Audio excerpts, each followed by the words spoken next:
Susah sekali zaman sekarang. Anak-anak muda zaman sekarang tak macam dulu-dulu.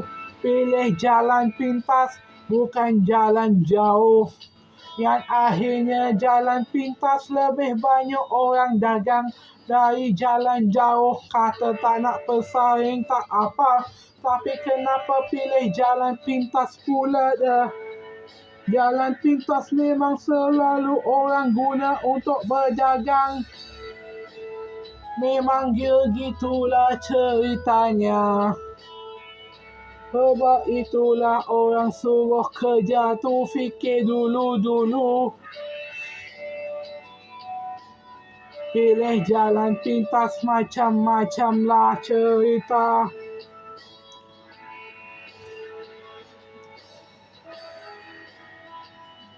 Nak berdagang tak apa, jangan pula buat macam-macam benda merepek.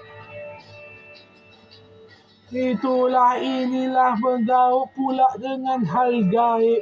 Memang salah sendiri. Terkena tipu dengan orang gila baru padan muka.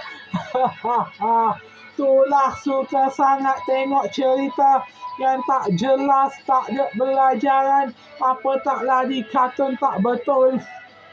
Kartun tak ada pendidikan, tak ada apa, kartun lawak tak jelas. Banyak lawak tak jelas, tengok sangat cerita tak jelas. Itulah akibatnya. Suka sangat tengok cerita tak jelas, tak belajar apa-apa. Untunglah itu punya cerita. Punya cerita. Lain kali nak berdagang jangan pilih jalan pintas. Pilihlah jalan yang kerja keras baru betul.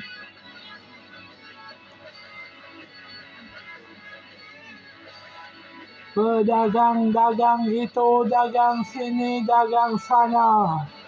Memang gitulah sana sini, ke sana sini. Kalau dagang jual-jual depan rumah orang, jual sana, jual sini, jual ketuk-ketuk, dagang piti rumah orang tak apa. Tapi jangan pula tak ada adab.